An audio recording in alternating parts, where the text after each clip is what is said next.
Hola, buenas tardes a todas. Gracias por venir, que hoy el día está lluvioso y frío, así que se agradece todavía más, que sabemos a todas nos cuesta más movernos. Estamos en la segunda sesión del ciclo Los artistas y su palabra, que como sabéis este año tiene el subtítulo de Zoom In, Zoom Out, y no sé si algunas ya estuvisteis la sesión pasada, pero el formato son 30 minutos con cada artista y analizando un solo trabajo, para que así podamos profundizar más y ir desde detalles mínimos a un contexto más general de cada trabajo y poder ir conociendo y empezar a tener esas pistas para acercarnos a cada una de sus prácticas y sus propuestas. Esta sesión vamos a tener a 4 artistas. En primer lugar vamos a hablar con Cabello Carceller, que es una dupla que lleva desde los años 90 actuando desde el campo de la performance y el vídeo y la instalación. Bueno, como veréis, casi todas las formalizaciones del arte tienen que ver más desde los conceptos y qué significa utilizar un medio que está específicamente ligado a una técnica, ¿no? Entonces, vamos a seguir después hablando con Cristina Lucas y después con Leonor Serrano. Así que, nada, no quiero extender más ni quitar este tiempo exacto de 30 minutos que tenemos con cada una de ellas para poder transmitiros el máximo y que espero que lo disfrutéis. De nuevo, gracias, como siempre, a Conde Duque y a Arte Madrid por organizarlo y por darnos la oportunidad de estar a todas aquí y compartir todo lo que vamos a hablar. Así que, nada, voy a saludar a Cabello Carceller. Hola. Bueno, hola, ¿qué tal? Un poco por poner en contexto también, justo lleváis desde los 90 actuando en todo este entorno multidisciplinar, sobre todo cuestionando lo que son las representaciones hegemónicas y específicamente las representaciones de género, ¿no? Que es algo que se va hilando a lo largo de toda vuestra carrera, aunque ha habido como diferentes momentos desde ser más personal a irse hacia un otro, una otra que se presenta, ¿no? Que tiene esa extrañeza que va apareciendo. Solo por dar unos datos, por quien no conozcáis, porque son un trabajo y una práctica fundamental para entender lo que es el arte contemporáneo en España. Han expuesto en cualquier sitio que os imaginéis de España, o sea, desde el Marco de Vigo hasta, por supuesto, aquí en Madrid, en el KOSM, en Las Palmas, en Gran Canaria, en el Iván de Valencia. La última que yo recuerdo y que tenía así es la que hubo en Azcuna Centro el año pasado, que se llamaba Una voz para Erauso y que fue comisariada por Polve Preciado, y que justo yo les estaba invitando a que las trajéramos hoy, pero vuestros proyectos son complejos, normalmente surgen de algún texto, de alguna película, de alguna cita, y de ahí se empieza un proceso de investigación muy largo y con muchas capas. Y así que esta vez vamos a hablar de otra de las últimas exposiciones que también tuvo lugar el año pasado en la Galería Elba Benítez, que os representa aquí en Madrid, y que se llama Una película sin ninguna intención, después de Chantal Akerman. Está basada en una película de Chantal Akerman, por supuesto, que se llama Le Rendez-vous d'Anna, que es una película medio autobiográfica, una autoficción, donde una directora de cine va recorriendo diferentes ciudades del norte de Europa presentando su película, ¿no? Y son esos encuentros y esas conversaciones que van teniendo con una idea de buscar su identidad y su relación con el espacio, con los tiempos y las relaciones con la otra que se van creando en estos encuentros en lobbies y en hoteles. Y bueno, yo creo que vamos a empezar ya a ver un poquito las imágenes. La propuesta es hablar, más que entre las imágenes van a ir acompañando y vais a ver este zoom y zoom out. Y aquí empezamos. Estamos viendo una cortina. ¿Qué se esconde detrás de esta cortina? Bueno, en realidad, decir que se esconde detrás de la cortina es complejo. Sí que en la instalación, por ejemplo, podríamos decir que se esconde un espacio para la autorreflexión. Entras de repente en un espacio donde en realidad lo que vas a ver es otra cortina, otra separación con lo real, con la realidad, y lo que vas a tener es un lugar de concentración hipnótico, un poco. Eso es lo que... Ahí es donde entraba la gente. En un sitio donde te sientas como recogido y solo. Esa especie de sensación uterina de estar en un espacio casi sin eco. Un espacio envolvente y en el que se produce una reduplicación. Es decir, que la cortina que encontrábamos en el espacio de la galería es la misma cortina que después vamos a ver que aparece en el vídeo, ¿no? En las 3 proyecciones que conforman esta instalación. Trabajar con el espacio expositivo para nosotras es fundamental y por eso a veces traer algún elemento, sobre todo un elemento que configure espacialmente el lugar del relato y el lugar como de diálogo con la obra, pues es importante, ¿no? Que haya esa conexión entre lo que vemos y también cómo lo vemos. En este caso, bueno, ¿qué hay detrás de la cortina? Nos gusta decir que detrás de la cortina están los demás. Quizás sería una buena manera de resumirlo, ¿no? Pero bueno, será el personaje que aparece después en pantalla el que un poco nos va a abrir una gama de posibilidades, ¿no? Sobre qué podemos pensar.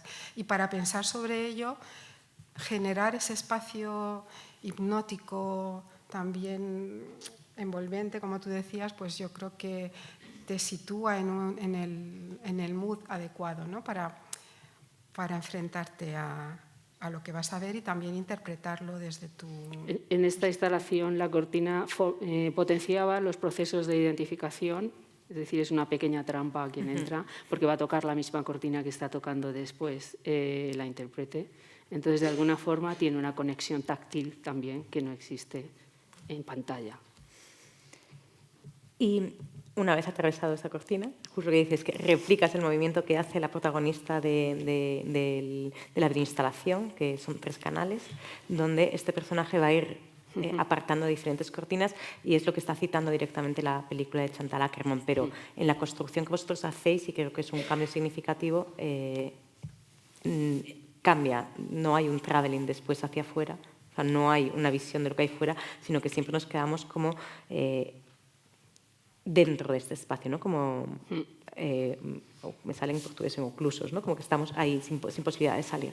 En realidad la protagonista está en un espacio liminal, digamos que se mueve, su eterna transición se mueve siempre en ese límite, ¿no? Entre el interior, el exterior, un lugar que no termina de atravesar, pero que el movimiento de cámara, digamos que atravesaría el espacio en diferentes direcciones, la mirada se dirige hacia afuera, pero a la vez el movimiento del personaje, de la protagonista, se mueve en una dirección en paralelo a ese espacio liminal. Entonces, bueno, ahí como se abren una serie también de posibilidades de entender el espacio y esa posición como una posición de eterno tránsito, tanto desde la mirada como desde el propio movimiento, que es un movimiento finalmente muy coreográfico, ¿no?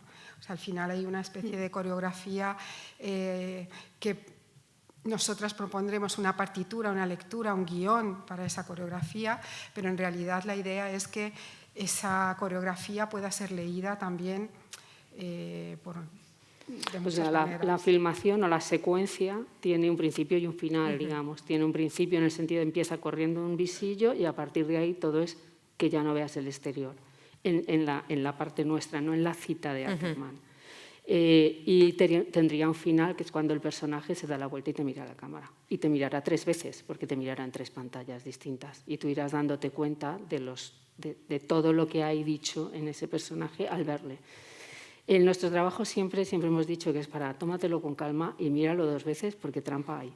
Entonces, tienes que tomártelo así, siempre hay otras lecturas. En la secuencia originaria de Akerman que cogimos, son unos segundos en realidad.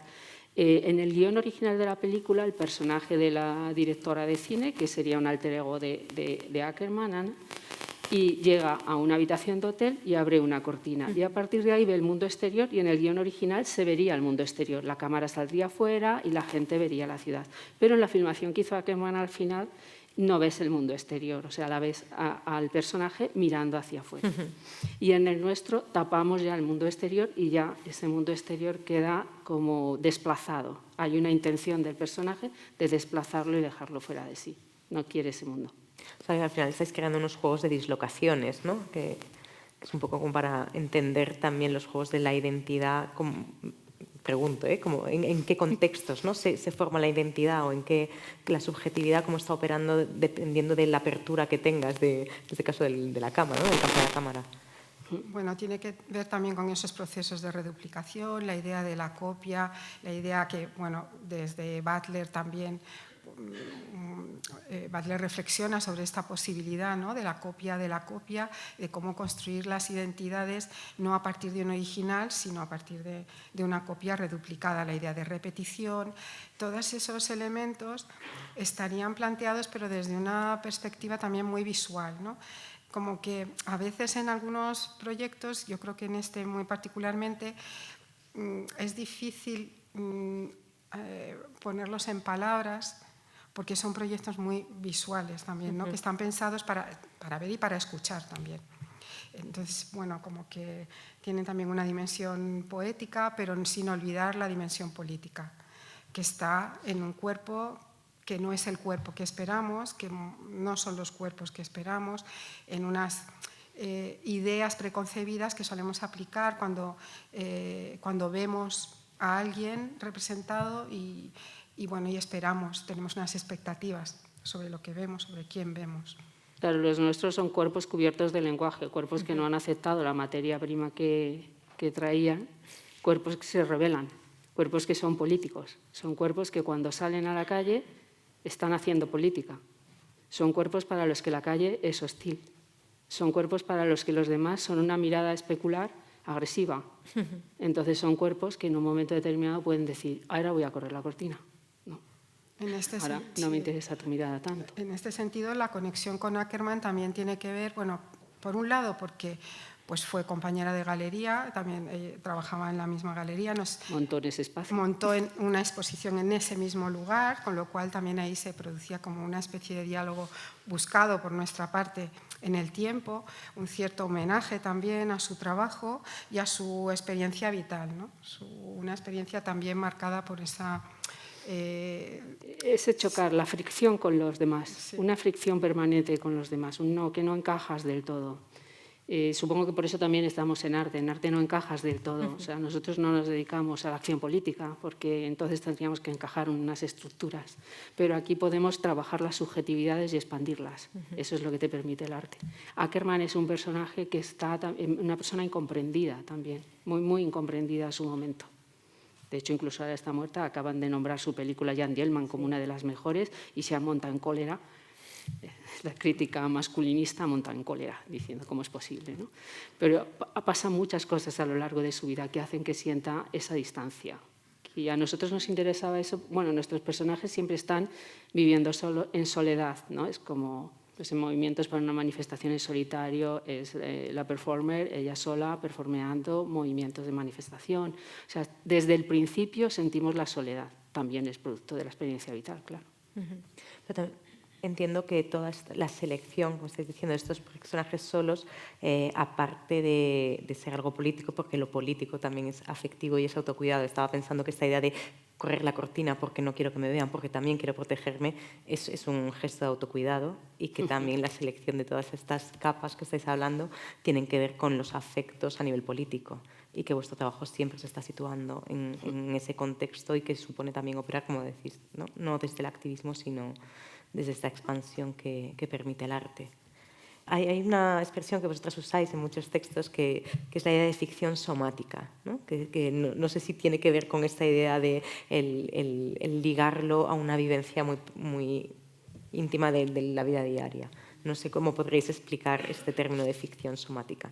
Bueno, tiene que ver también con el hecho de trabajar con personas que no son meros actores, actrices, sino con personas que tienen esa experiencia vital y que conectan con las ficciones que podemos crear y que muchas veces pues, sí van a tener que ver con sus propias vivencias, ¿no? O sea, no trabajar con actores que recitan un texto, sino trabajar con personas que tienen una experiencia que conecta con aquello de lo que hablamos.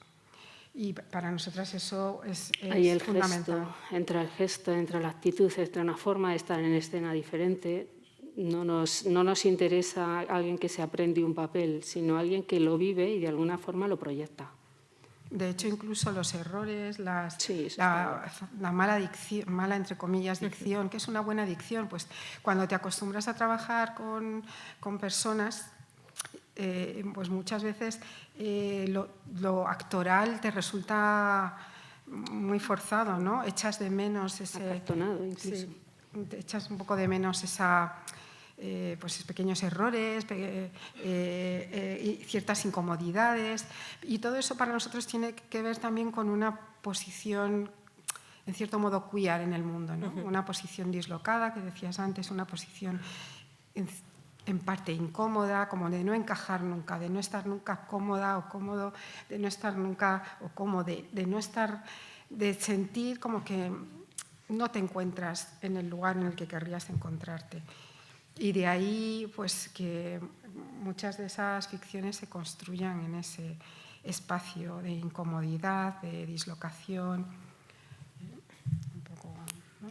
Pero que eso afecta también a los modos de producción que tenéis, ¿no? Que es esta idea de este pensamiento queer, o de trabajar siempre desde este lugar donde los modos de producción capitalistas se niegan, básicamente, con lo cual ya el hecho de que seáis dos las que firméis el trabajo, que trabajáis en edición y que trabajáis con actores no profesionales, hace que todo lo que es la articulación de un sistema capitalista o del sistema del arte esté siempre en entredicho y puesto. El sistema del arte no se apaña con lo colectivo, no está preparado, literalmente, y no saben cómo hacerlo. Y muchas veces, bueno, eso dificulta bastante la producción, pero bueno, eso forma parte del juego. O sea, no nos importa porque forma parte de ese juego. O sea, nosotros empezamos a trabajar juntos precisamente para dislocar, también volvamos al término, los mecanismos de la autoría, para cuestionar la figura de ese autor único y esa subjetividad única no contaminada. Nuestras subjetividades están totalmente contaminadas y nuestra vida es una duda. Por lo tanto, este tipo de trabajo colaborativo lo que hacía era sumar a los procesos, ¿no? Y luego, en un momento determinado, decidimos trabajar con mucha más gente, cuando ya también la gente estaba también más abierta a trabajar en proyectos queer, que eso tampoco ha sido fácil. O sea, no es que cuando empezáramos pues mucha gente no quería estar en ningún proyecto donde pudiera siquiera surgir la palabra lesbiana, homosexual o lo que fuera, es que no había manera. Pero en un momento determinado, en los 2000, ya la gente empieza también, y lo fuerzas un poco, a querer colaborar. Y siempre hemos intentado, o sea, colaborar desde la complicidad, siempre. Las personas aportan toda la parte interpretativa, en realidad, porque nosotros nos gusta mucho dejar libre a la gente cuando trabaja, o sea, como que aporten, a ver qué sale. Y estos procesos también de personas que no son profesionales también implican por nuestra parte un reconstruir la historia constantemente, dependiendo de lo que luego pase en las etapas de filmación. Sí, no te permiten prever todo, tener todo. Intentamos tener todo lo previsto que podemos, lo que podemos, pero al final siempre van a surgir muchos elementos que te sorprenden y que, bueno, que aprendes mucho también en el proceso, en cada proyecto, y no sabes muchas veces qué saldrá al final, ¿no? Imaginas, pero a veces pues el proceso es lo que tiene, ¿no? Que te lleva por caminos que no son exactamente los que tenías previstos. Luego había una cuestión que has mencionado también, que tiene que ver con esta dislocación o con este no conformarse con los tiempos del capitalismo, por ejemplo, ¿no? Las temporalidades que no encajan sobre todo la temporalidad capitalista, que cada vez lo impregna todo de una forma que lo vemos mucho en la gente más joven, sobre todo, pero yo creo que en todo el mundo, ¿no? Pero dando clase hemos ido viendo cómo eso iba cambiando y cómo cada vez más las estudiantes, les estudiantes no son capaces de mantener la mirada fija, buscan velocidad, buscan cambio, buscan que todo pase rápido.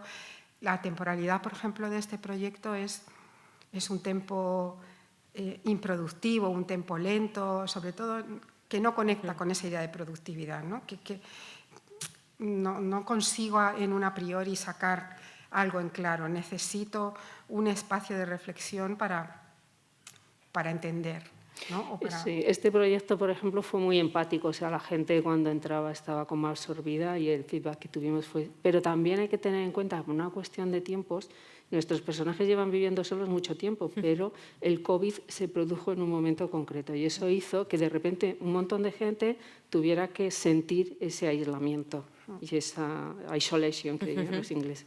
Y entonces de repente eso produjo también como por parte de los públicos procesos empáticos también, a entender muy bien de repente qué situación está viviendo en el día a día una persona que sabe que está bastante sola. Sí, como uno de los guiones, una de las frases del guión que proponíamos, ¿no? Como a través de las fotografías, decía algo así como que el odio flota ligero en el aire, ¿no? Y esta idea de algo tan aparentemente denso como el odio, planteado desde la ligereza de algo que flota, ¿no? Tenía para nosotras una dimensión importante, ¿no? Cómo enfrentarte a algo que está ahí, que vives en tu cotidianidad y reinterpretarlo o asumirlo, quizás no asumirlo, pero sí relacionarte con ello como si fuera eso, ¿no? Algo ligero que flota en el aire. Y volviendo un poco, porque estaba pensando que la plasticidad que hay en el gesto, ¿no? De descorrer la cortina y lo que significa un pensamiento plástico, y retomando el hilo de que decís de aprender de los errores, ¿no? Como la plasticidad del cerebro también para aprender. ¿Cómo propone, o sea, este pensamiento desde lo performativo, desde el gesto, que está aportando también, aparte de esta empatía que puede producir con las personas que entran dentro de la instalación? ¿A qué te refieres exactamente? Un poco qué tipos de conocimientos se pueden ir provocando o adquiriendo o sugiriendo en el hecho de pensar desde el cuerpo y desde el gesto del cuerpo, de un cuerpo en movimiento, y no desde solo la palabra, como estamos haciendo aquí ahora. Nuestros personajes en general son personajes que, en general, digo, porque hay muchos tipos de trabajos también, o sea, ya llevamos una carrera un poco larga, entonces hay muchas cosas. Pero para nosotras. Sí, la mayoría de los personajes que trabajamos han aprendido, o sea, están incorporando en sus cuerpos los gestos que no deberían tener. Por lo tanto, esos son unos gestos que no son en absoluto impostados, pero que los demás creen que son impostados. Una parte de nuestro trabajo consiste en naturalizarlos para generar confusión. Entonces, ahí hay por eso también trabajamos con gente que ha tenido que trabajar sus cuerpos mucho. Y que ha tenido que trabajar sus gestos, porque muchas veces no nos damos cuenta de hasta qué punto el gesto va a marcar casi más que el cuerpo. O sea, no importa tanto el cuerpo que tengas, si eres capaz de trabajar el gesto adecuadamente para transmitir lo que quieres transmitir, al final tu gesto va a hablar mucho más, ¿no? Que de lo que habla tu propio cuerpo. De hecho, es constante, ¿no? en la cotidianidad de las personas que no tienen una conformidad de género, en su día a día viven constantemente esta sensación, ¿no? de confusión, de ¡ay, perdona! ¡Ah, no, pero que te he dicho! Tal. Y muchas veces dices, es que no he hecho ninguna transformación física, pero sí he trabajado mi gesto. En ese sentido, los gestos... Los gestos te dan personalidad y como ya sabemos que la gente no ve, porque esto es una realidad, la gente solo ve lo que tú le dices que tiene que ver, y si va a ver los mensajes que tú le emitas, lo demás le va a costar mucho verlo, pues interpretan tu yo en el mundo a través del gesto. Su extrañeza viene después cuando dicen, uy, me he equivocado. No, no te has equivocado, habías acertado a la primera, te estás equivocando ahora. Crees que hay una realidad. Este personaje tiene muy claro que esa realidad de ahí fuera no es la realidad que le gustaría vivir. Por eso también en un momento dado habla de lo real fantasmático, la necesidad de vivir sueños, la necesidad de vivir potencias, que el espejo de la policía del comportamiento que hay en el exterior, que todos lo podemos ser en un momento dado de nuestras vidas, que adjudicamos nos han enseñado a controlar el comportamiento de los demás y a convertirnos en controladores. Y todo lo que se sale de la norma, un simple gesto sorpresa, ya de repente todo el mundo dice, ¿qué ha hecho? ¿Por qué? Cualquier cosa se puede salir de la norma en poco tiempo. Pues son unos procesos entonces de trabajo muy largos. O sea, por un lado está toda la parte de investigación, pero luego todo este trabajo con las personas con las que colaboráis. Muy largos. Por hacernos una idea, porque yo creo que no somos conscientes, porque cuando lo explicáis es como muy claro de, claro, entonces le dicen, entonces claro, van trabajando y de repente, se desprograma una partecita del cerebro y a ser persona lo hace suyo, que es que explicado puede parecer más, o sea, que entiendo que, no sé, me estoy imaginando un proceso de psicoanálisis casi, ¿no? En cierto modo. No, o de terapia. para nada. No que sea una terapia lo que hacéis, sino el tiempo que demoras o que tardas en poder captar y ser consciente de los cambios que necesitas para desprogramar una pequeña parte de la educación que has recibido, de la forma de mirar el mundo que has recibido. Es que ese problema en nuestros procesos lo tienen los públicos. Los intérpretes no tienen ningún problema. Al contrario, cuando trabajas, y eso siempre nos pasa, cuando trabajas con personas que no están acostumbradas al escenario, por ejemplo, eso, no puedes ni siquiera repetir muchas veces, ni tienes que permitir una cierta... agilidad. Sí, tiene que haber agilidad, nada de cansancio. Eso es lo que permite que la persona se sienta, proyecte creativamente. Son los públicos los que tienen un problema, normalmente, a los que les cuesta trabajo, pero mucho, ¿no sabes? Y cuanto más profesionales del arte, más trabajo.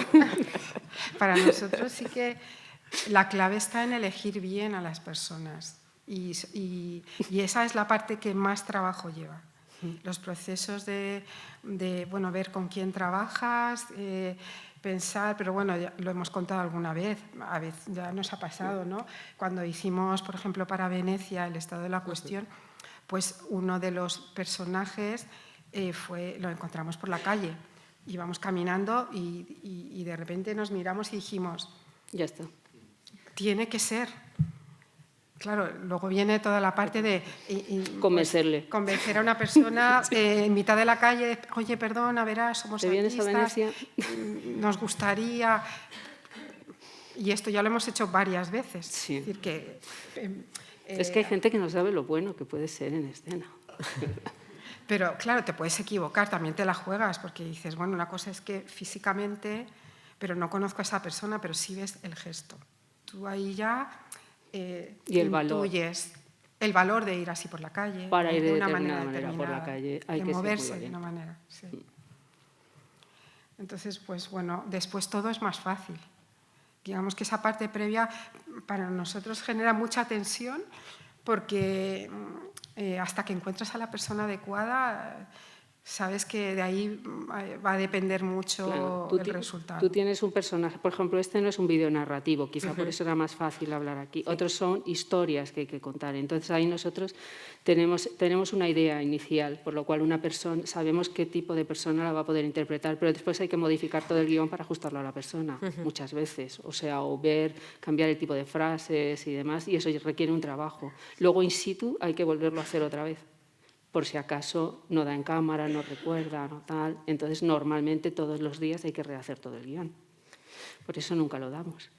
¿Y qué pasó cuando el personaje se da la vuelta? ¿Qué pensáis? ¿O pudisteis tener un feedback o ver a las personas reaccionando en sala?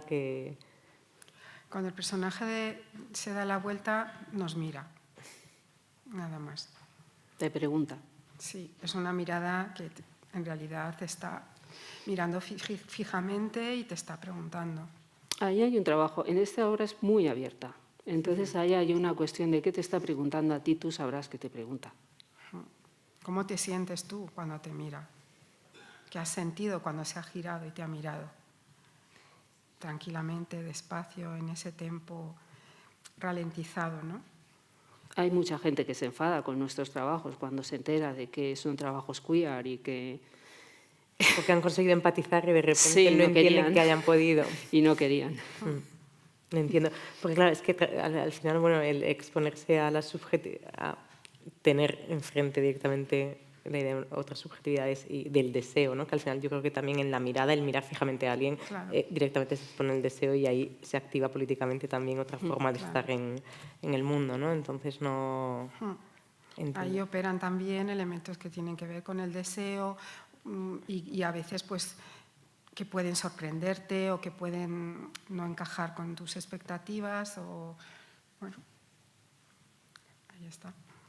Pero bueno, aunque por muy abierta que se plantee, bueno, yo creo que además que un buen trabajo tiene que tener esta capacidad, ¿no? de ser abierto y que sea también como que se completen en la otra, ¿no? Que no esté cerrado a una... ¿Qué esperabais que pasara cuando... ¿Qué esperabais o cuál era, desde dónde empezabais a trabajar la propuesta de volver a Ackerman y transformar a la propia Ackerman en otro personaje solitario y liminal? Bueno, es que Ackerman también, quizá mucha gente no la ha querido ver o estudiar desde esa posición. Ackerman hace una película súper brutal con 20 y pocos años, que es Jet to Hillel, que supongo que todo el mundo pensaría, pues vosotros tendríais que trabajar con Jet to Hillel, por eso trabajamos con La Reine de Budana. Pero en principio hace una película, hace como una de las... Yo decir la primera nunca esto, pero una de las primeras grandes escenas lésbicas largas de la historia. Esto no siquiera de sexo sí. Explícito en cine, ¿no? Y estas partes de Ackerman no se han trabajado mucho, no se le ha posicionado en el lugar que pensamos debería posicionarse. A ver, si Ackerman hubiera sido neoyorquina, cuidado que estaría ahí posicionada. Es decir, hay también, pues bueno, una cuestión geográfica que nosotros también nos traemos, porque también es una cosa con la que nos gusta trabajar mucho, es con buscar referentes. Tenemos tantos amigos anglosajones que no puedo decir nada. Muchas de nuestras conversaciones interesantes son con personas que vienen del mundo anglosajón, que entienden muy bien nuestro trabajo y nosotros el suyo. Pero quizá faltan referentes europeos, referentes de aquí, ibéricos, referentes mucho más cercanos. Y en eso nos gusta mucho indagar y meter el dedo en la llaga. Y de Ackerman también nos interesaba mucho esa incapacidad de encajar, de esa parte que hacía que ella no pudiera encajar en nada, ni siquiera en el éxito, no pudo encajar ni en su propio éxito. Y esa parte la podíamos, nos llamaba mucho porque las partes en las que nosotros queremos trabajar, nosotros trabajamos en las partes donde uno no encaja. Y aunque parezca que encajes, nunca estás encajando del todo. Y esa parte, al trabajar con gente como Ackerman, sale a la luz. No sé si te contesta, igual no te contesta nada. No, está bien. Sí, nos dejas ahí en la extrañeza, en el lugar de lo extraño, que al final creo que sí que es el que estáis trabajando. Así que muchísimas gracias. Yo creo que nos quedamos esto con lo minioso, con lo extraño, con lo que parece muy cercano pero no lo es, y creo que es como un buen momento para que también la gente empiece se sienta como tentado y deseando el poder saber más de este trabajo, poder ver toda la información que hay en la web de la galería y bueno, que luego abrimos a preguntas, así que ahí seguimos. Pero muchísimas gracias por explicar todo. A ti, pues Gracias a ti. Hasta luego. Gracias.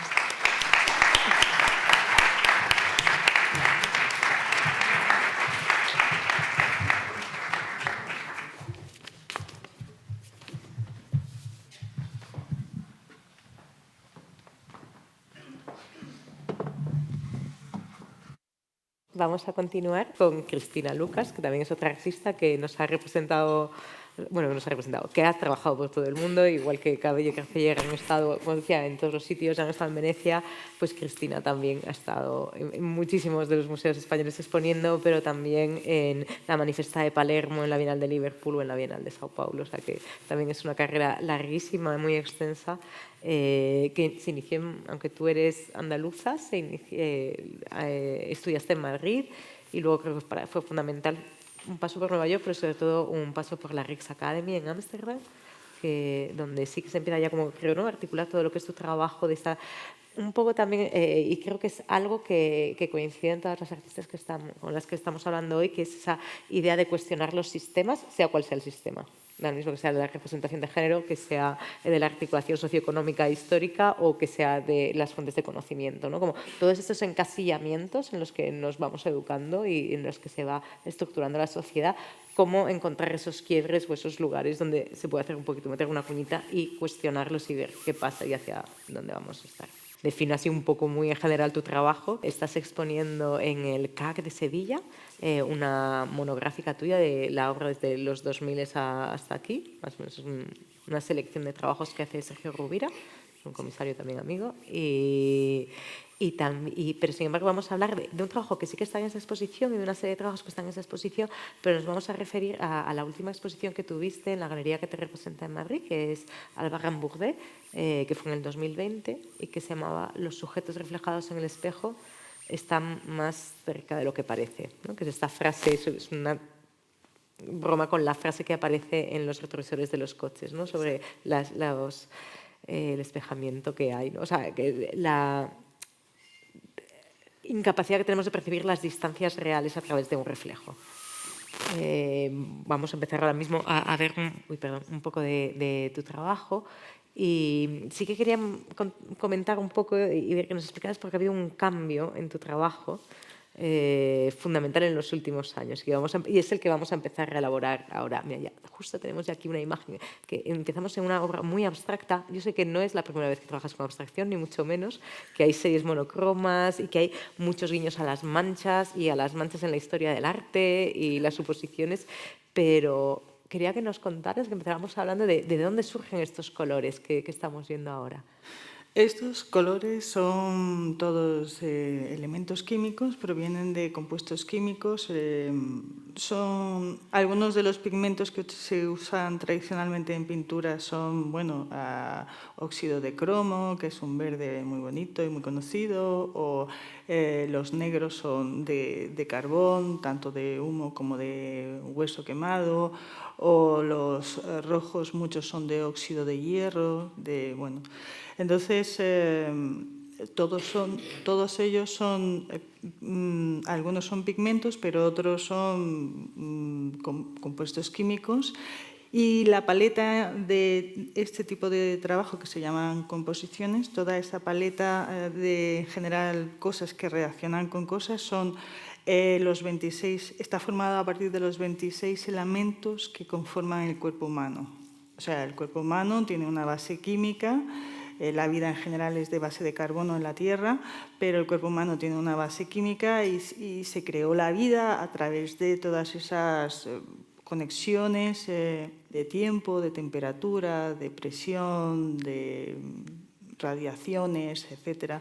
Y entonces, bueno, pues se crearon todas las cosas, se creó, bueno, pues la materia tal y como la conocemos y a partir de ahí, pues todo lo inerte, pero también la vida. Justo. Hablando de cosas que nos conforman también. Entonces, al final sean como una especie de retratos humanos, o retratos de lo humano a través de lo químico. Sí, son retratos. En realidad es como mirarse a un, digamos, espejo. Y aunque tienen como elemento una abstracción, y porque ese es el lenguaje de la cultura, ¿no? La cultura que hemos estudiado y el arte en general, en realidad son muy hiperrealistas porque solo se representan a sí mismos y a las casualidades de caer al lado de otro y de generar efectos y reacciones diferentes unas con otras. Entonces, en ese sentido es muy parecido, bueno, esa cosa única que cada uno tenemos y que todas las composiciones tienen, ¿no? Pero también es un gran azar. Pero aún así me interesaba mucho de cómo, claro, yo tengo una formación de arte, ¿no? Entonces, de cómo la abstracción surge en las crisis. La primera abstracción, digamos, más evidente, aunque haya precedentes de todo tipo, pues surge en Rusia, ¿no? Con la revolución y cómo pues tratan de, los pensadores, los artistas rusos, tratan de concebir un mundo a partir del cual se pueda replantear todo un orden. Y entonces, bueno, pues esa abstracción maravillosa que tiene la avant-garde rusa. Pero también existe otro momento de gran abstracción que es tras la Segunda Guerra Mundial, cuando el mundo está roto en pedazos y que no hay manera de sobrevivirse a esas tragedias, entonces la abstracción vuelve a hacer acto de presencia con mucha rotundidad. Y yo diría que en este momento también hay un momento de nuevo apocalipsis, de alguna forma, que así es como lo llaman ciertos teóricos. En ese sentido, esta mirada un poco abstracta funciona dentro del planteamiento que estoy elaborando últimamente. En teoría, siempre en historia del arte nos explican que después de esto hay una vuelta al orden. Bueno, pero ojalá, habrá que orden, ¿no? Habrá que Ojalá. orden. Estaba pensando en esta idea de la crisis de la abstracción, que justo que tú lo has usado también para hablar de otros sistemas, pues eso de manchas que de repente son fronteras, manchas que de repente son marcas o que son banderas, o que justo que están jugando con entre lo que representa o no, y lo que estabas hablando de la abstracción surge como una reacción a la representación de una realidad que está cambiante, ¿no? Que a lo mejor es poco asible. Y que en esta idea de la representación de la realidad también siempre nos lleva a una idea del paisaje, que también había aparecido en algún momento en tu trabajo como un paisaje industrial, un paisaje construido por el hombre, o sea, una idea de lo natural siempre desde lo construido por estos sistemas de producción que ingieren. Ahora habría como un cambio a tu trabajo donde estos que son unos paisajes abstractos, que decíamos, están representando algo que puede ser humano, pero también están puesto en relación con lo que es otros elementos de la tierra, hace que de los sistemas de producción y de estos sistemas sociopolíticos estemos llegando a otras capas, pues están todos relacionados. ¿Cómo verías el cambio que hay entre...? Bueno, yo diría que es más bien un paso de lo que hasta ahora he estudiado más. También lo he estudiado pues se estudia con mucha... a partir de la crisis de 2008 económica, creo que centré un poco mi interés en cómo es este mundo económico que tanto nos afecta. Y verdaderamente el materialismo histórico del que hemos estudiado tanto y del que, claro, empieza hablando Marx y Engels y todo lo que vino después, es un orden del antropoceno, es un orden económico, es un orden materialista, sí, pero es un orden que está relacionado directamente con los modos de producción.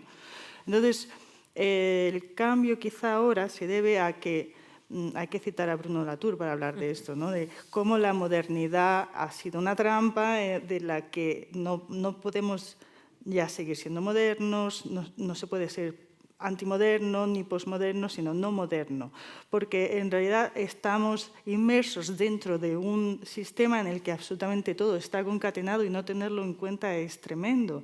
Entonces, más que hablar de clases sociales, él habla de clases geológicas, de manera que todo lo inerte, lo vivo y lo no humano y todo lo híbrido, todo lo producido, todo lo no producido, todo está íntimamente concatenado.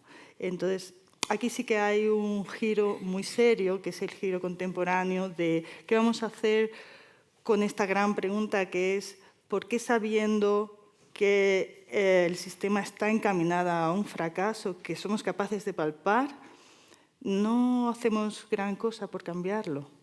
Y esa es una pregunta tremenda a la que hoy tenemos que ponerle, ¿no? que mirarla frente a frente o a través del espejo o como sea, pero esa pregunta hay que mirarla hoy.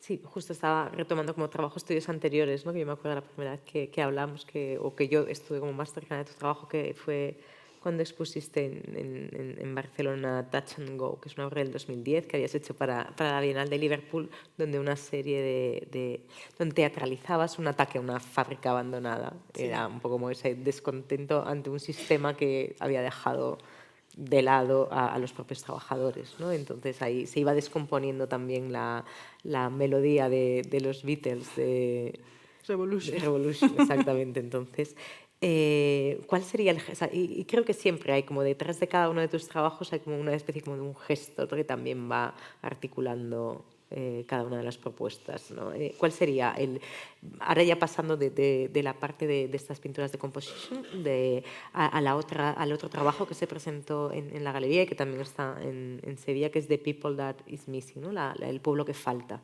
que es la obra videográfica que acompaña toda esta investigación? Sí, sí que hay un gesto, pero fíjate que el gesto, en lugar de ser un gesto evidente, es muy bonito lo que ha dicho Cabello Carceller sobre el gesto, la conversación que habéis tenido, pero en este caso el gesto, o en esta última estrategia, o en este último movimiento reflexivo, estético que estoy desarrollando, el gesto es mínimo. Es más, en lugar de un grito o una piedra, es más un susurro. En realidad es tratar de llamar la atención por la forma inversa, ¿no? O sea, lo que vivimos contemporáneamente es un ruido gigantesco. Entonces, si hay un chance, por pequeño que sea, es un mínimo momento de paz. Y claro, he pensado, bueno, esto es lo que yo pienso, ahora podéis no estar de acuerdo. Y entonces este gesto es, en lugar de drama, grito y lucha, que yo lo he hecho mucho antes y cuando era joven bastante violentamente, he atacado estatuas, he hecho de todo. Pero ahora el gesto es silencioso, es susurrado, o es más contemplativo, es más calmado, más callado, precisamente porque la situación es muy comprometida y a lo mejor y necesita de una empatía, de interiorizarse. Y por eso este trabajo del que hablas, El pueblo que falta, pues es una narración susurrada. Y por eso estas composiciones son unas composiciones que parece que no sabes descifrar qué son y te tienes que acercar para entenderlas un poco, para entender que lo que importa es la materia de la que están hechas y no exactamente cuál es el resultado estético. Y por eso el gesto es bajar un poco el volumen. Entonces quizás podríamos hablar más que de una teatralización que podía haber en otras propuestas, un camuflaje. Quizá. Sí, te digo porque estaba pensando ahora un poco que vamos a ver, porque yo sí que veía como el gesto de estas personas que están apareciendo ahora aquí caminando por la nieve, que de repente es como esta idea de estamos en una zona que puede desaparecer, o sea, como que se entiende esa urgencia en las imágenes de la película, pero que de repente empiezan a formar, ¿no? Esas palabras, o sea, como que se camuflan los mensajes en las imágenes que vas produciendo. ¿Cómo planteas? Porque siempre tus vídeos han tenido como una seducción visual muy, muy latente, muy a flor de piel, es algo muy propio en tu obra, es eso, que realmente es de una belleza espectacular siempre, o formalmente de una construcción que atrae mucho, que es muy fácil conectar. ¿Cómo las estás trabajando ahora cuando estamos hablando de algo tan complicado al mismo tiempo? ¿Cómo hiciste todo el proceso? Porque estuviste rodando en Noruega, o sea, cuéntanos un poquito de toda esta aventura para poder llegar a The People That Is Missing. Bueno, fue una invitación, lo primero. Fue una invitación porque se cumplía 100 años del Tratado de Svalbard. Entonces, Spitsbergen, que se llamaba antes así, pertenece a Noruega a partir de la Primera Guerra Mundial, con un acuerdo generado a partir de la Paz de París, etc. Entonces, yo también tengo una relación bastante directa con la historia, revisiones históricas. Y creo que fue por eso por lo que me invitaron, a partir de esa conmemoración, que querían hacer algo un poco más interesante que solo una fiesta con banderines, ¿no? Y entonces fui ahí y empecé a investigar lo que sucede más increíblemente en esa parte del mundo. Es que tienen el Instituto Noruego de Estudios Climáticos, donde se dan cita científicos de todas partes y entonces hablar con esa gente fue la que todo el mundo sabemos que pasan cosas raras, ¿no?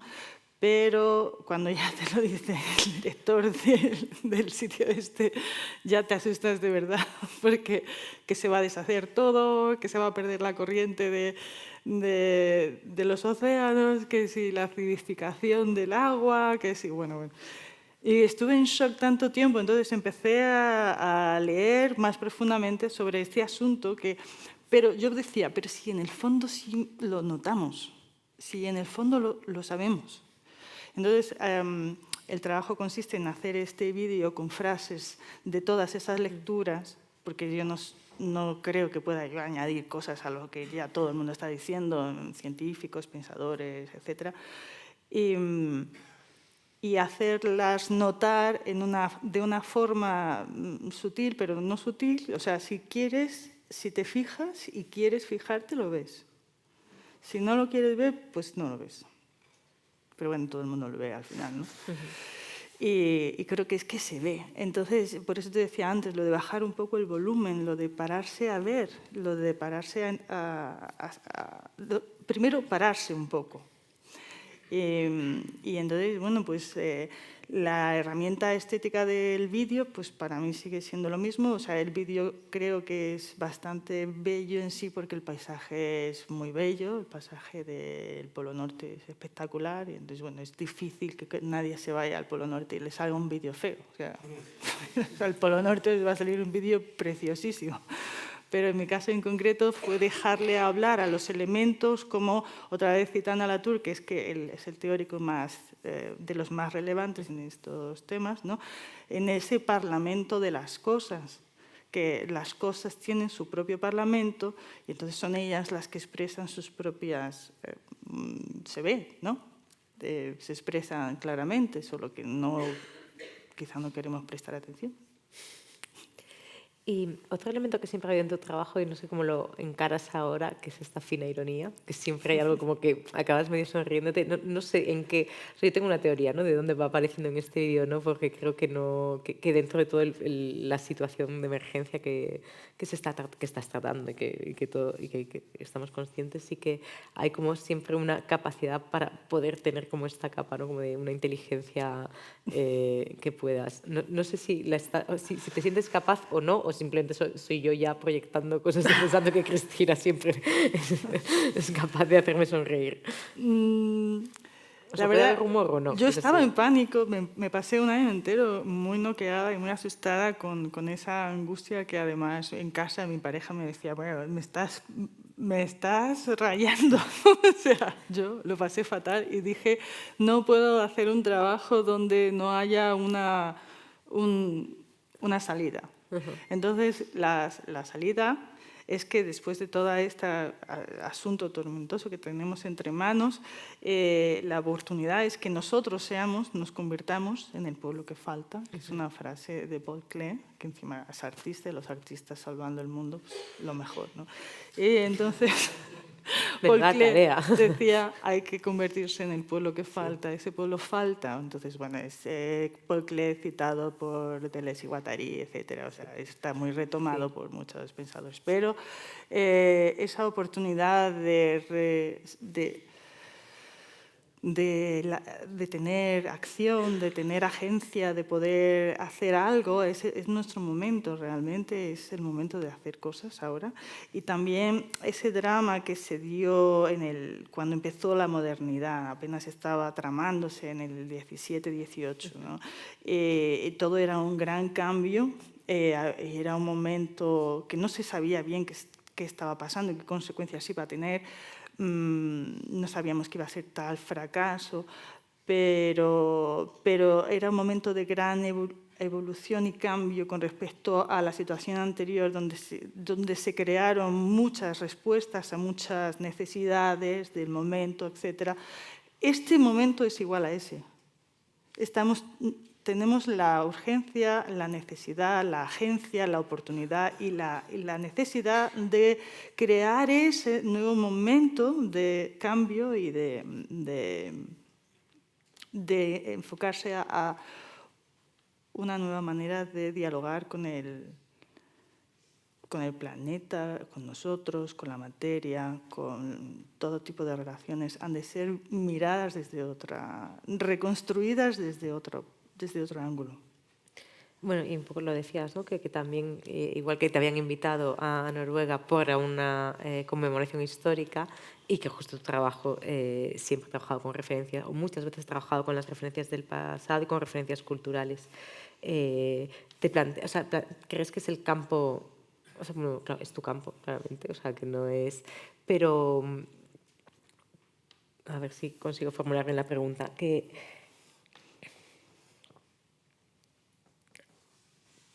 ¿Cómo crees que se pueden leer estas apropiaciones? Porque hay siempre como una acusación al mundo del arte de cómo nos podemos valer, o sea, como bastarnos a nosotras mismas, ¿no? De repente desde el arte, como que somos muy endogámicos y empezamos a hablar y tener la referencia del arte y tener, o sea, como que estamos como autocitándonos o autorreferenciándonos y que esto hace que sea una cosa que se pueda quedar cerrada en sí misma y poco accesible. ¿Cómo encaras tú esta crítica o cómo la ves o si la vislumbras o...? Pero sobre este trabajo en concreto No, hablas, o en general, estás pensando quizá sí. más en otros, bueno, pero también estos son citas de otros autores, sí. Tal vez.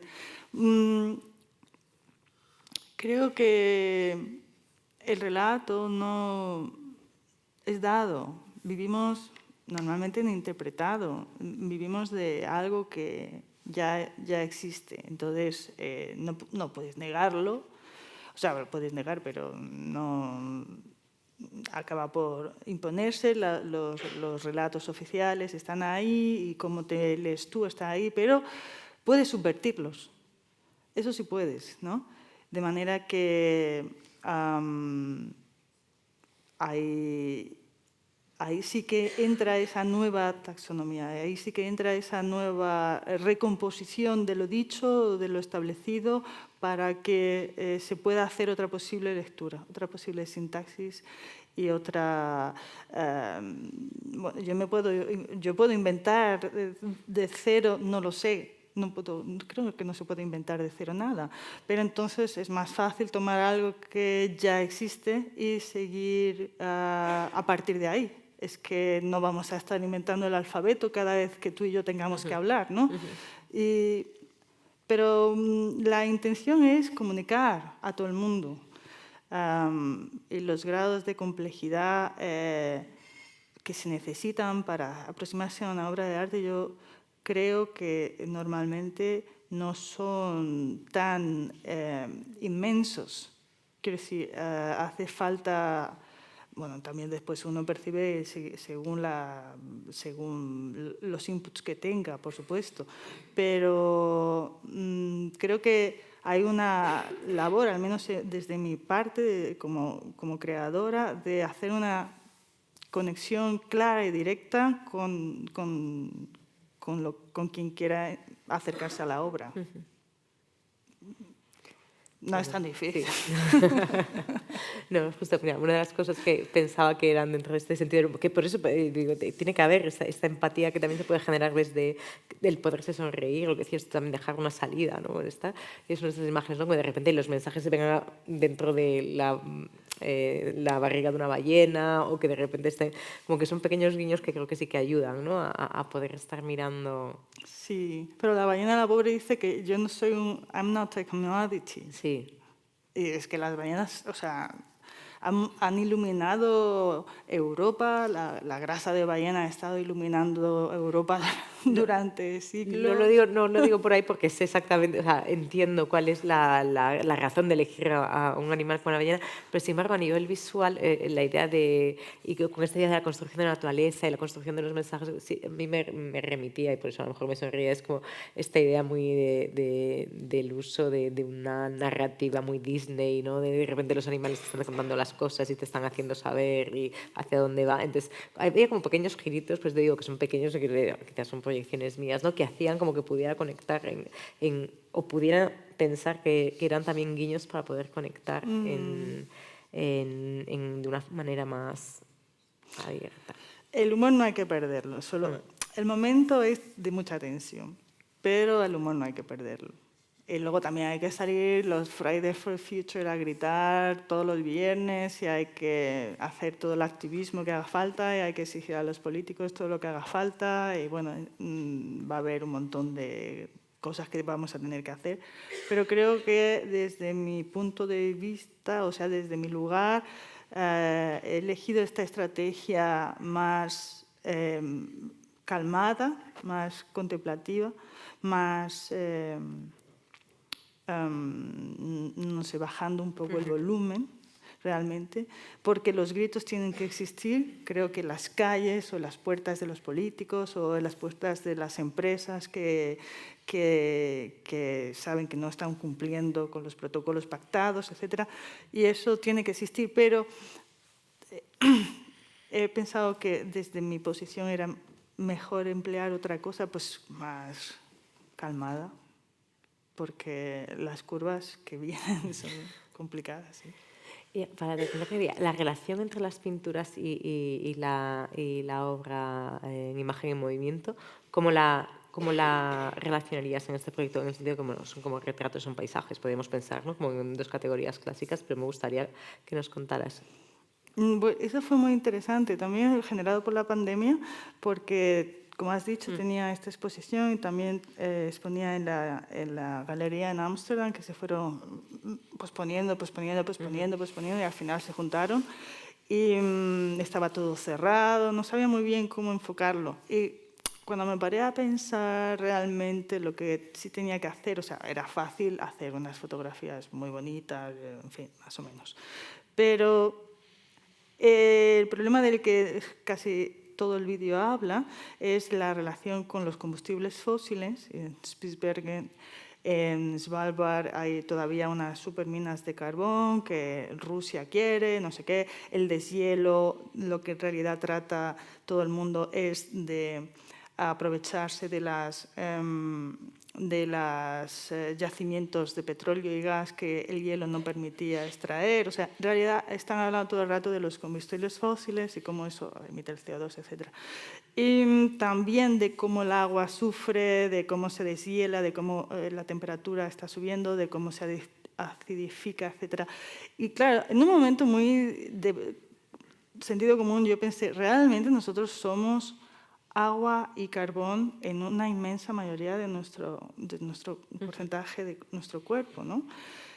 ¿Y qué más? Entonces, bueno, pues es fácil, vas a Wikipedia y miras, y entonces pues somos flúor, fósforo, boro, selenio, silicio, calcio, magnesio, manganeso. Entonces me hice con ellos online y claro, luego hice esas composiciones. O sea, realmente crear distinciones es un absurdo. O sea, no existe la naturaleza y nosotros. No. Sí, no vamos. Eso está claro que somos parte integrante, ¿no? Claro, entonces la mirada de ¿cuál es mi mirada hacia la naturaleza? Pero es que tú eres la naturaleza, no nos debemos de desdoblar, es una cosa de la modernidad, ¿no? Como esto aquí, esto aquí, esto aquí, esto aquí, esto aquí, otra división, pero es que no es real, no hay tantas divisiones. Esta mesa fue un árbol. No sé si será de madera o de plástico. Si fue plástico, fue pues un árbol hace millones de años. Antes fue fósil, sí. Pero sí, bueno, claramente hay este cambio de no pensar desde el sistema de producción como algo humano que se impone sobre el territorio, sobre la tierra, sino como algo mucho más de unitario, como tú dices, ¿no? De poder estar. Todos esos links políticos, económicos, psicoanalíticos, emotivos, personales, sociales, todo está en la misma maraña. Es como si al final en este trabajo es como que todo lo que llevabas hablando durante muchos años de repente haya como, ¿sabes? Como trasvasado una bolsa y cerrándose, ¿no? Como ampliándose y siendo como mucho más... Así que nada, mira, justo estamos cerrando ya con el vídeo y la última palabra que habíamos elegido de los estilos de los vídeos es revolution, que justo engancha con todos y que justo nos deja el camino abierto. Así que nada, Cristina, muchísimas gracias por explicarnos a ti, todo. Un placer.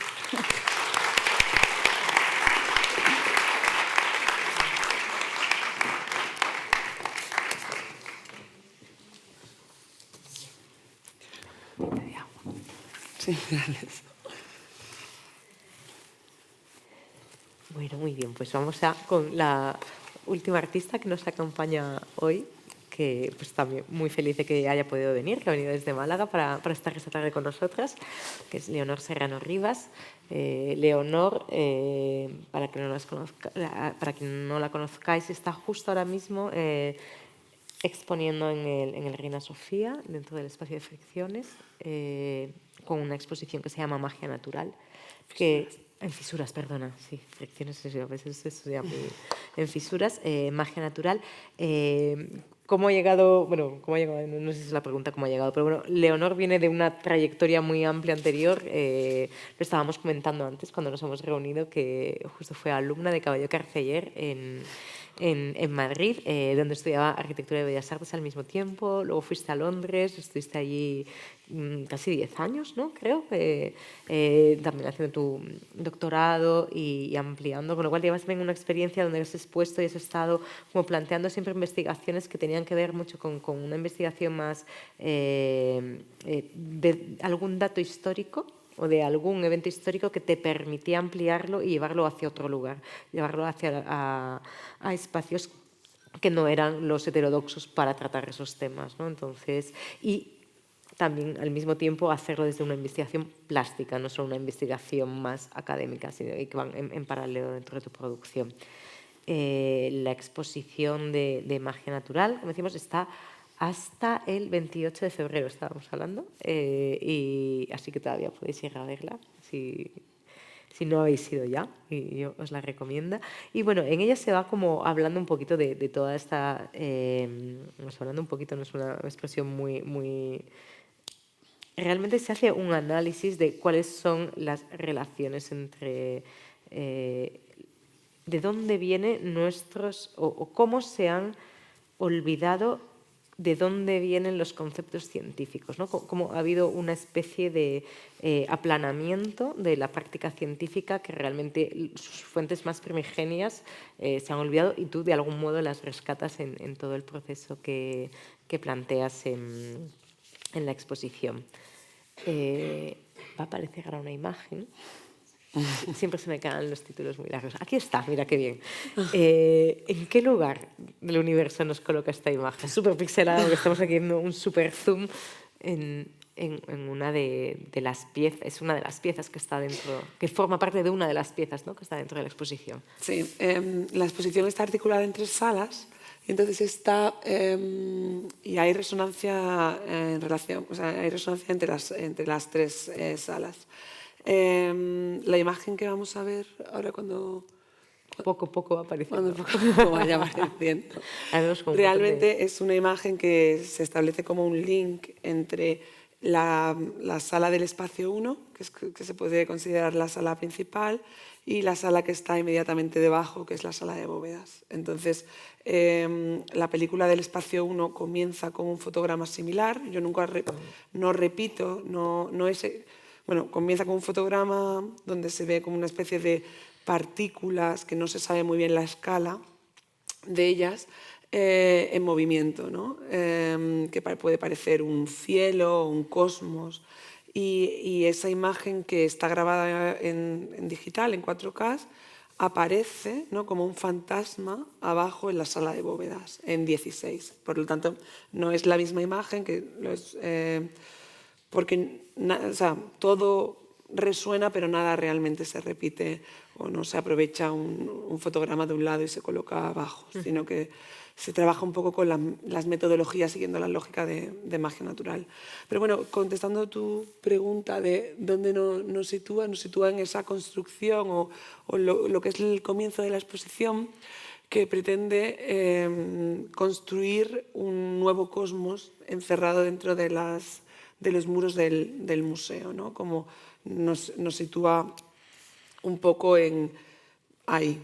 Ahora, la construcción de ese nuevo cosmos corresponde a un truco, pero bueno, de eso hablamos creo que luego. No sé. Bueno, no te hablo, si esto luego... Tenemos un guión, tenemos para no perdernos, pero no hay que seguirlo al pie de la letra, ni muchísimo menos. A ver, lo que interesante es que nos cuentes cómo te vaya surgiendo y vamos hablando. Sí, bueno, pues la idea, bueno, ese nuevo cosmos enlaza también con otra de las piezas que aparecen en la exposición, que saldrán las imágenes ahora y que visualmente son parecidas a las piezas que ha presentado Cristina, y también creo que formalmente, que son lo que pasa es que de escala son muy distintas, son unas piezas muy pequeñitas de 7 por 12 centímetros que están hechas sobre vidrio pero no está pintado, es realmente un proceso alquímico donde yo voy a ir depositando también elementos químicos, entonces los abraso en el horno a 1000 grados y reaccionan. Entonces lo que sale de ese proceso de quemado es similar, o sea, lo que sale es algo que yo no controlo, ¿no? Es algo que yo no tengo un control plástico de ello porque no tengo un conocimiento real. No sé si entiendo que a lo mejor el proceso de decorado, de pintar el vidrio puede resultar un poco más opaco o menos conocido, pero es parecido al proceso de pintar cerámica, donde tú realmente no controlas, a no ser que sea un experto, yo no lo soy, no controlas las reacciones químicas que van a pasar. Entonces, hablo de esta metodología porque en relación a la construcción de un cosmos, ¿vale? ¿Por qué me interesan estas piezas de vidrio?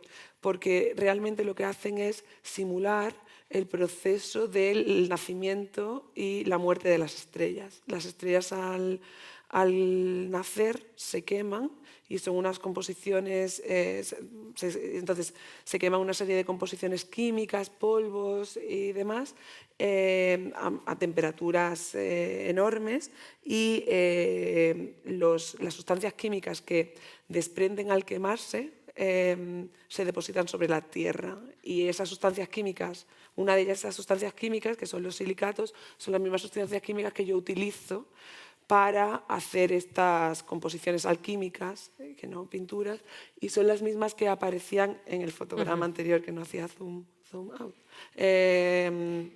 Y bueno, entonces ahí como que la exposición se enmarca dentro de esa idea de componer un nuevo cielo, un nuevo cosmos, un nuevo mundo. ¿Qué importancia tiene? Porque dices, no estoy controlando los procesos, pero sin embargo eres muy precisa en el uso de los colores, en todo lo que es en estas piezas, pero luego cómo se trasvasan también al vídeo o a las proyecciones o a los papeles que hay luego en la sala de protocolos o a las alfombras que hay en la sala de protocolos. Y sí que entiendo que esta selección de colores primarios en general, que tiene que ver mucho también con esta idea de estos procesos primigenios más alquímicos o más mágicos que... Bueno, no, la selección de colores realmente en los vídeos yo no la controlo, porque no los polvos que tú depositas sobre los componentes químicos al quemarse cambian de color, y nunca he querido como aprenderlos, ¿sabes? Y reaccionan los unos con los otros, crean burbujas, explotan, o sea, pasa todo eso. Sí que hay un control cromático, a lo mejor en el primer fotograma que hemos visto, porque ahí sí que hay un control de los elementos que voy depositando, pero por ejemplo en la última pieza que citas, que son las alfombras, tampoco hay un control en la selección de colores, pero no hay un control en la composición, que sí que eso lo vemos más adelante, ¿no?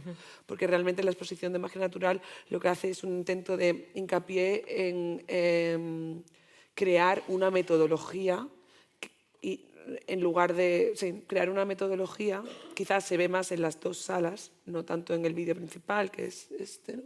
Pero crear una metodología de trabajo que generen una representación del cosmos. Es decir, como magia natural pretendía eso. Magia natural fue un momento en el siglo que comenzó a finales del siglo XVI, en el que artistas y artesanos empezaron a crear aparatos con el fin de entretener, pero también la intención era ampliar la imagen que teníamos del mundo, tal y como lo entendíamos.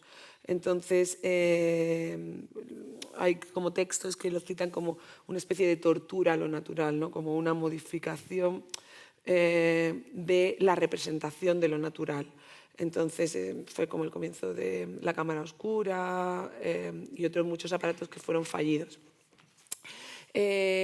Claro, ellos fueron fallidos, lo trucaron luego más adelante, ¿no? Pero lo interesante de ese momento es que fueron estos artesanos y artistas los que marcaron el comienzo del conocimiento científico tal y como lo entendemos hoy en día.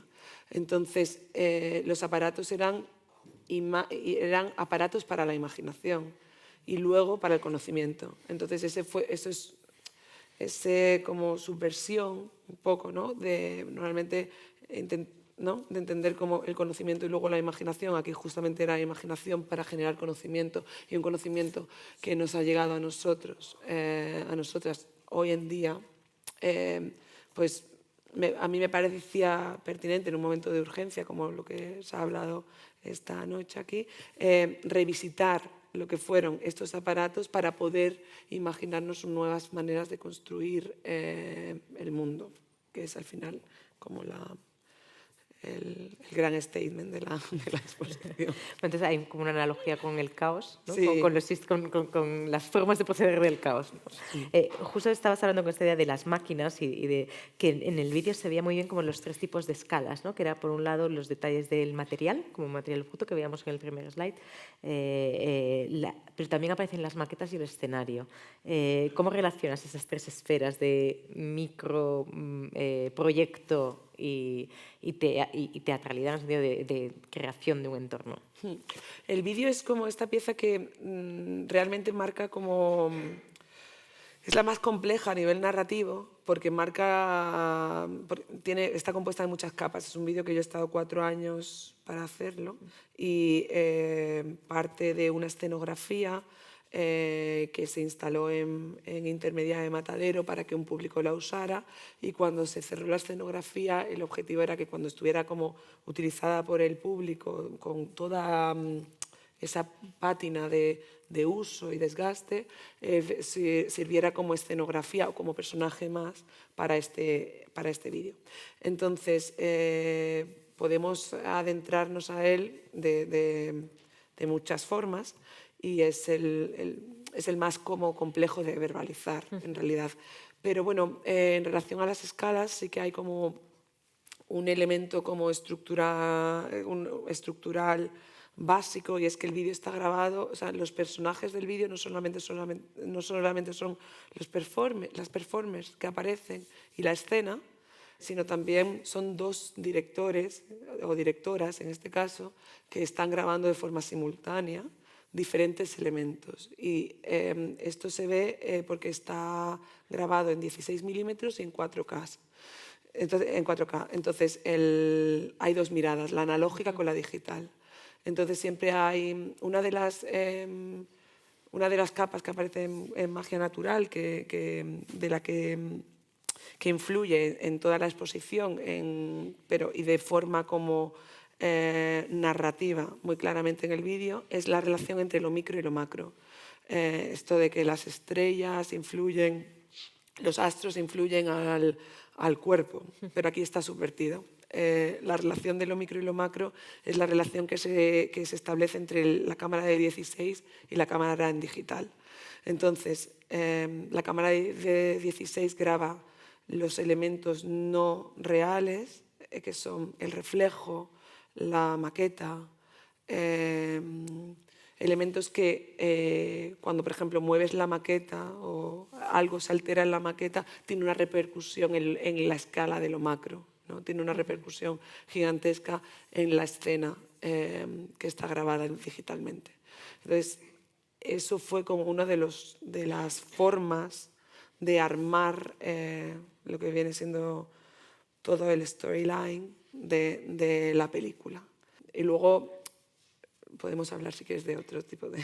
Sí, no, te quería preguntar también dentro de la composición de esta película, que otra de las cosas que había era esta idea, bueno, de hecho es que se llama El Sol está contando las rotaciones de la Tierra. O sea, ya en el propio título hay unos movimientos, y que las performers van también realizando una serie de movimientos, y que hay una música que está acompañando, que me recuerda bastante a Philip Glass. No sé, que es una composición, pero que tenía como estos toques, ¿no?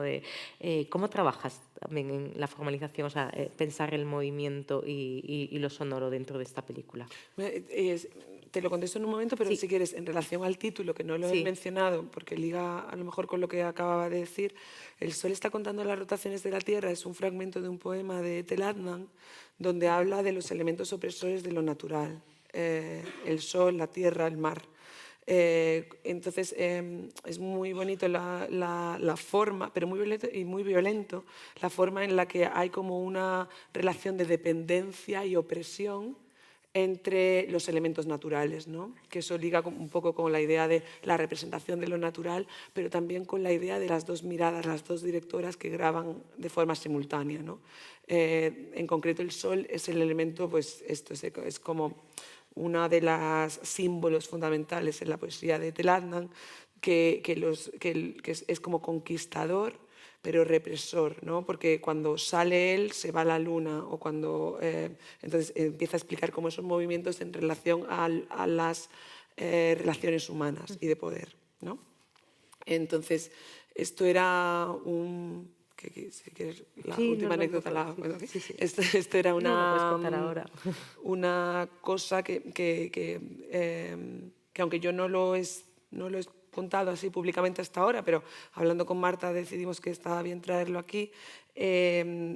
Yo cuando, en todo este proceso de 4 años, pues yo estaba embarazada de mi hija Sol, y entonces era como, yo cuando estaba rodando sentía que tenía que tener esas dos miradas, porque tenía como estas dos personas, ¿no? Había como dos corazones, 4 pulmones, 4 ojos, ¿no? Entonces era como un desdoblamiento de un individuo. Y entonces eso, no de una manera ñoña de la maternidad, también por eso lo citaba en relación a la poesía de Tel Adnan, ¿no? Sino también de un elemento opresor, castigador, y también conquistador y cálido, ¿no? Y Sí, porque hablamos más de interdependencias más que de una dependencia o de una persona, sino que realmente...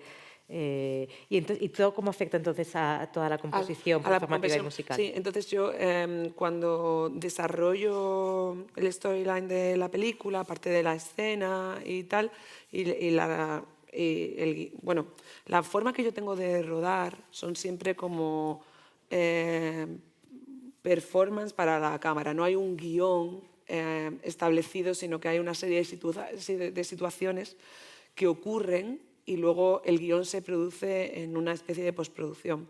Entonces, por un lado está, yo compongo toda la parte visual de los elementos que se van a rodar, y cuando estoy en la postproducción pienso en la voz que tienen que tener esas dos cámaras, esas dos directoras. Entonces, le empiezo a otorgar características humanas, no humanas, y empieza a hacer como si construyera un personaje, ¿vale? No un personaje meramente humano, sino un personaje más complejo. Y entonces esas características, yo trabajo con un compositor musical desde hace mucho tiempo, que es Daniel Godard, y que es los anteriores vídeos que he hecho, ha sido él la persona que se ha encargado de la composición musical, y siempre trabajamos de esta manera, ¿no? Como en una forma como casi de complicidad, ¿no? Donde se van intentando, a la vez que vas editando, se van cogenerando como el personaje, ¿no? Es una cosa que te lo da el proceso de postproducción. Sí, o sea, que se van generando todo al mismo tiempo, como la creación de personajes, la creación del movimiento, la creación de la música. Qué bueno que tiene también, ¿no? Mucho como de surgimiento natural al final de las cosas, no tan programado y tan lineal como podría ser un proceso productivo al uso. Y también te quería preguntar, por todo, justo porque estabas hablando que se habían aprovechado los dispositivos que habías creado en Intermedia, en Matadero, y que ahora volvían, pero también hay todo, porque creo que hay un paralelo, o yo lo intuyo así, de entre todas estas formas de instalar y de forma de acceder a los trabajos, los dispositivos que creas para ello y cómo hacen, y también los accesos teóricos que te planteas, ¿no? Como esta idea de que no sea todo ni frontal ni tan claro, sino que requiera siempre como un esfuerzo para poderte conectar. O sea, como hay siempre diferentes puntos de vista que tienes que ir abordando y encontrando, ¿no? ¿Cuáles serían los puntos? Sí, bueno, a nivel de display, en relación a este vídeo en concreto, porque por establecer también resonancias con Cabello y Carceller, sí que hay un elemento con la cortina, ¿no?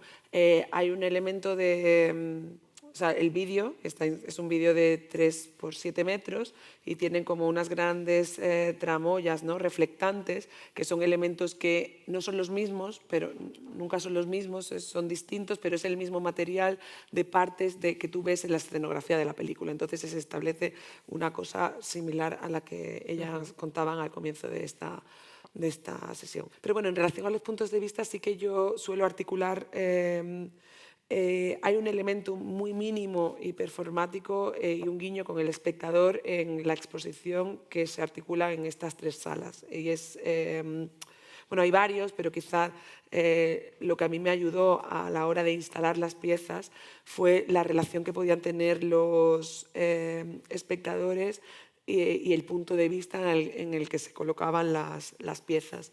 Yo desde hace tiempo utilizo un pequeño fragmento del escritor Gonzalo Tavares, de un libro que se llama Viaje a la India, que habla sobre las relaciones que tiene el espectador, o que tiene el ser humano con el mundo, según a qué altura del nivel de la mirada se coloquen estos elementos.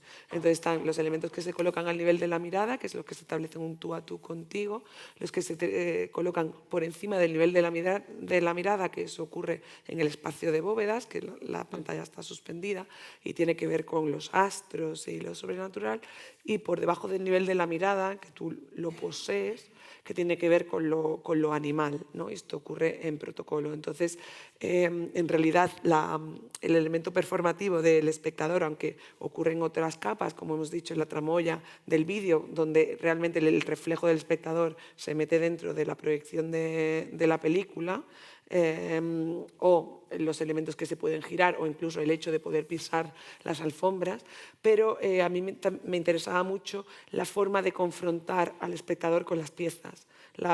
Un pequeño gesto en el cuello, ¿no?, de mirar de frente, arriba o abajo, tiene una experiencia estética completamente distinta, o a mí me lo parece, en las 3 salas. Sí, yo estoy de acuerdo. O sea, que creo también que influye muchísimo desde dónde estamos mirando algo en la percepción que vamos a tener. También hay un tema de temporalidades en tu trabajo, ¿no? ¿Cuántos tiempos se observan en estos rastros que van dejando estos surgimientos de este nuevo cosmos que planteas en el museo? O sea, a los tiempos, ya no solo los tiempos de visionado, los tiempos que requiere cada trabajo, los tiempos de tránsito, sino también a qué otros tiempos, porque se amalgaman diferentes tipos de conocimiento en estas piezas, ¿no? Entonces... Sí, yo suelo, para la exposición en concreto, pero siempre suelo trabajar en 2 tiempos, si quieres. Una es el ejercicio de display, que es la colocación de las piezas en sala, y otro es el contenido en sí de lo que vemos, ¿no?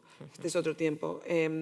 Por relacionarlo con magia natural, realmente cada una de las salas revisiona uno de estos aparatos, ¿no?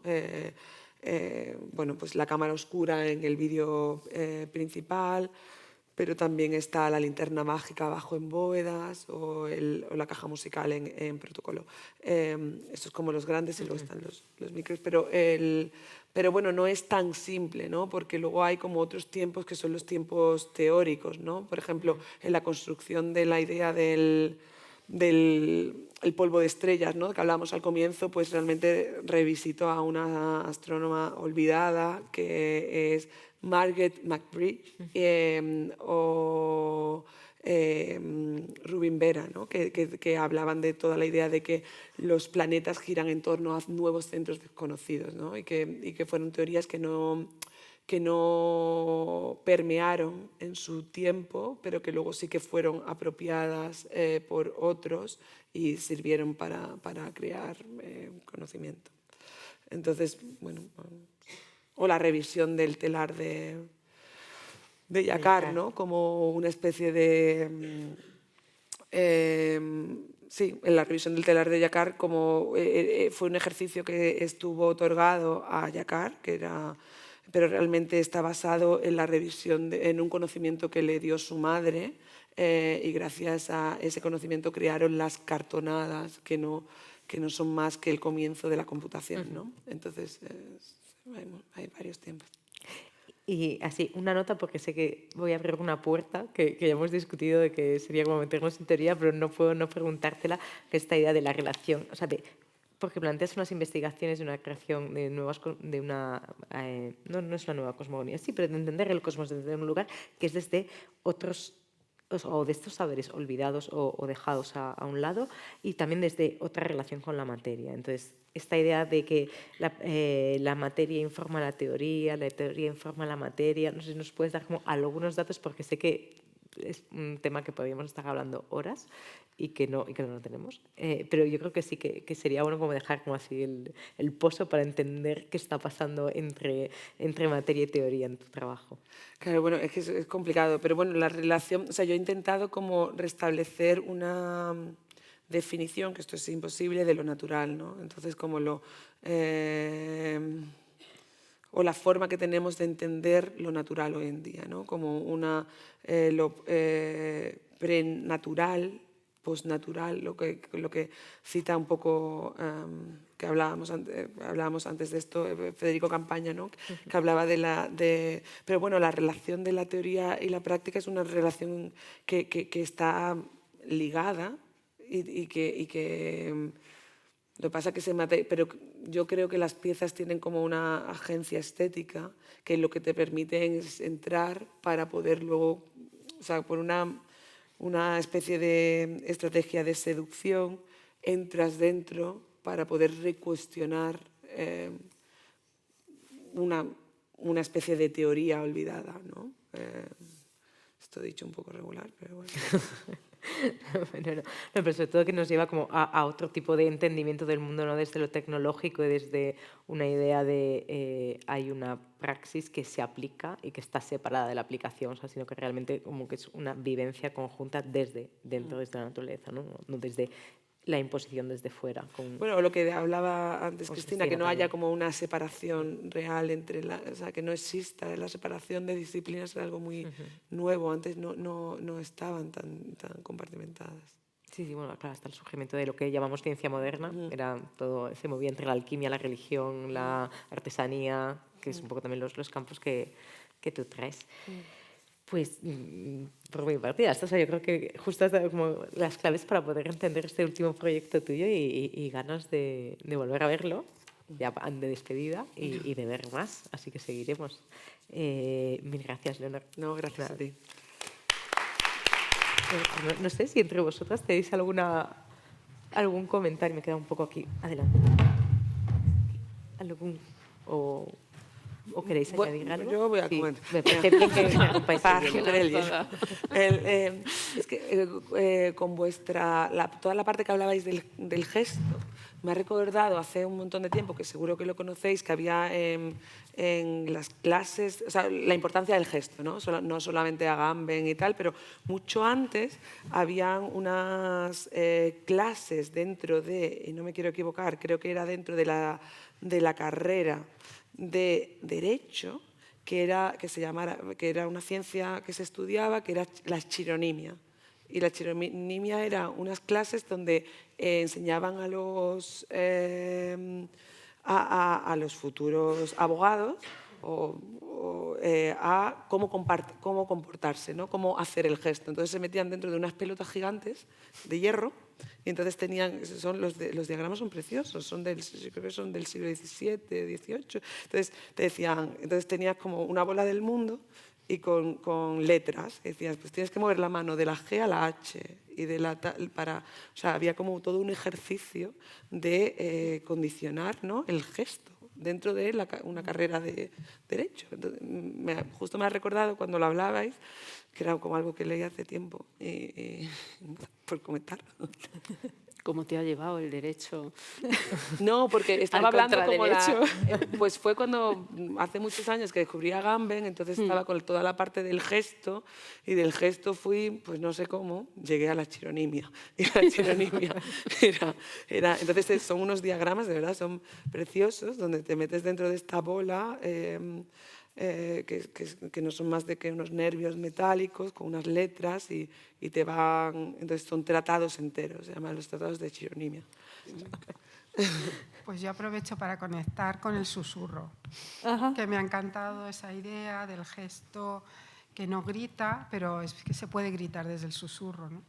Nosotros hemos usado a veces también el susurro en algunos de los proyectos. En Off Escena recuerdo que la narración empieza con un susurro por nuestra parte, ¿no? Pero es verdad que Bueno, a mí personalmente sí me ha gustado mucho eso que has planteado, ¿no? Sobre ese gesto, cómo recoger desde ahí.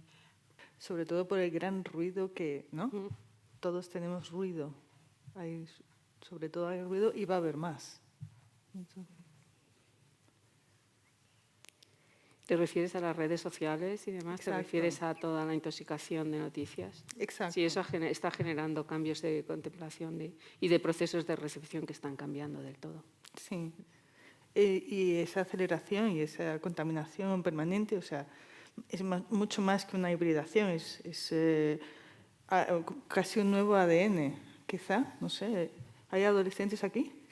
Es que, ¿nos podéis encender un poco la luz, por favor, de la sala para que podamos ver al público y nos veamos si abrimos a preguntas? Gracias. Pues hay de todas las edades. pero bueno, pero sí que se plantea, y yo creo que los tres trabajos plantean esa necesidad de una escucha y de una mirada atenta, o sea, que no es simplemente el recibir sin más, ¿no? la información, sino que te colocan en un lugar donde tienes que realmente mirar o realmente sentarte a escuchar. Que me parece como también había como cosas que luego te van surgiendo, ¿no? Cuando vais hablando, esta idea de las citaciones, también esta idea de la necesidad de la escucha atenta, que como que caracterizaba muchos de vuestros trabajos. No sé si alguien quiere hacer alguna pregunta. Yo quería preguntaros a vosotras dos. Habéis mencionado que para hacer los vídeos buscáis a gente que haya vivido las experiencias para que sea más natural, porque no buscáis esa perfección de un actor que esté representando el papel. Al decidir qué experiencias queréis cubrir, ¿optáis por experiencias que vosotros también hayáis vivido o buscáis experiencias que a lo mejor no os acercan tanto, pero sí que queréis representar una experiencia de otras personas? Partimos de experiencias que hemos vivido, sí. En la mayoría de los casos hay uno de los puntos de anclaje a partir del cual se construyen las ficciones, tiene que ver con nuestra propia experiencia vital. Sí. Sería un poco falso por nuestra parte, ¿no? Buscar experiencias en los demás con las que no tuviéramos ninguna conexión.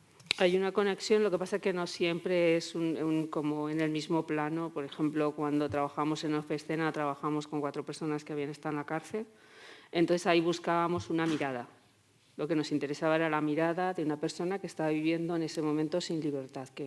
Entonces eso, por ejemplo, nosotros podemos tener la sensación de encierro, ¿no? Por ejemplo, cuando dices, el planeta es muy grande, pero yo a la mayoría de los países no puedo viajar sin ir a la cárcel. Con lo cual el planeta de unos es más grande que el planeta de otros, pero no es una empatía hacia esa sensación, pero yo no podría decir nunca jamás tengo la misma sensación o una sensación parecida que alguien que está cumpliendo una condena encerrado. O sea que en ese sentido, por ejemplo, en este tipo de trabajos es distinto. En la mayoría sí que buscamos como que hay procesos de, pues tiene que ser alguien que sepa lo que es que el otro cuando te mira de repente cambia el gesto y de repente no sabes ni a dónde mira, que mire partes del cuerpo que no debe mirar cuando está manteniendo una conversación, porque como está intentando averiguar cosas, pues la cara es el sitio que le sobra un poco y está mirando así, ¿no? O sea, son cosas pequeñas, pero son las formas en las que en los países libres se se cortocircuitan esas libertades, que son más suaves, que, hablando un poco en el mismo vocabulario, ya no son esos gritos, sino que son estas normas pequeñas que te estructuran día a día. No sé si... Biopoder, ¿no? Biopoder. El poder, biopoder.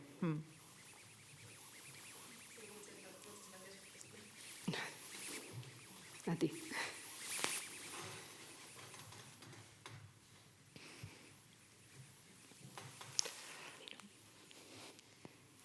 Pues no sé si queréis añadir algo más. Yo creo que hemos hablado bien, que hemos dejado como las líneas puestas para poder indagar en cada uno de los trabajos. Las sesiones estas son como esta idea de dar la información muy concentrada. A mí me ha gustado mucho lo que comentábamos fuera de, Sí. antes de preparando esto, como esta combinatoria. Es muy bonito el cuerpo y como... Sí, había una parte de la química, el cuerpo y el universo, que al final todo era químico, todo era cuerpos y todo era universo, todo básicamente. Al final era todo, pero que tenía una cierta lógica Tenemos que al final. hacer un group show. Pero sí que en esta Tienes idea que de... comisariar tú.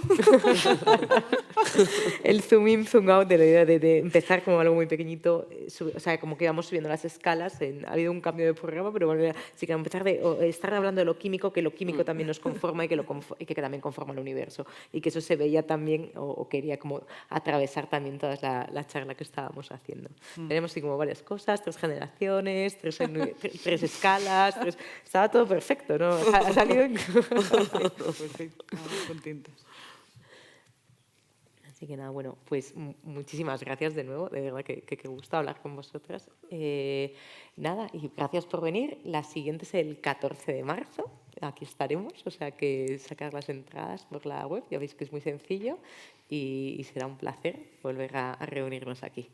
Así que nada, hasta la próxima.